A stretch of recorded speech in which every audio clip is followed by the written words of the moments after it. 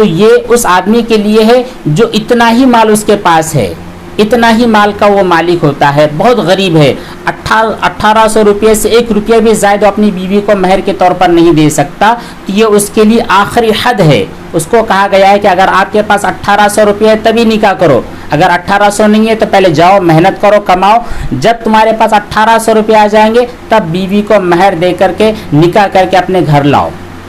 یہ ہے اس آدمی کو حد متعین کرنا جس کے پاس اس سے زیادہ مال نہیں ہے، ورنہ آج کے دور میں الحمدللہ ہر آدمی 5000 سے زائد کا مہر ہی متعین کر سکتا ہے۔ اس لیے آپ جس نکاح میں بھی شرکت کرتے ہوں گے وہاں پر علماء کرام آپ کو بتلاتے ہوں گے، جب بھی آپ کا مہر کہتے ہیں کہ آپ 3300 ہے، 5000 ہے، اس طرح کی جو مہر ہوا کرتے ہیں تو علماء کرام مہر کو بڑھا دیا کرتے ہیں، اور بہت سارے لوگ حجت کرتے ہیں کہ نہیں مولانا 1800 روپے میں تو مہر ہو جاتا ہے۔ ان کو سمجھایا جاتا ہے کہ بھائی 1800 میں ضرور نکاح ہو جاتا ہے، لیکن یہ غریبوں کے لیے ہے، ایسے آدمی کے لیے ہے جس کے پاس اس سے زیادہ کنڈیشن نہیں ہے۔ آپ کے نکاح میں تو 2 لاکھ کا تو منڈپ ہوتا ہے، جب 2 لاکھ کا منڈپ آپ بنا سکتے ہیں، 3 لاکھ کا کھانا لوگوں کو کھلا سکتے ہیں، مہمانوں کو کھلا سکتے ہیں، تو پھر 10,000 15,000 روپے مہر ادا کرنا کوئی مشکل بات نہیں ہے۔ تو جیسے نکاح کے اوپر نکاح کے موقع پر مہر کو متعین کرنے کا معاملہ ہوتا ہے، اسی طرح عید الفطر کے دن صدقہ فطر کی ادائیگی کا معاملہ بھی ہوتا ہے۔ امید ہے کہ یہ جو چند گزارشات آپ کے سامنے بیان کی گئی ہے، ان تمام چیزوں پر آپ ٹھنڈے دل سے غور کرو گے، بہت اچھی طرح اس کو سمجھ لو گے، اور آئندہ کی جو ہماری جو زندگی ہے، اس مکمل زندگی کے اندر ہم ہمیشہ بڑی ویلیویبل چیزوں کے اعتبار سے صدقہ فطر نکالیں گے۔ اللہ تبارک تعالی عمل صالح کی توفیق عطا فرمائے، آمین۔ والسلام علیکم ورحمۃ اللہ وبرکاتہ۔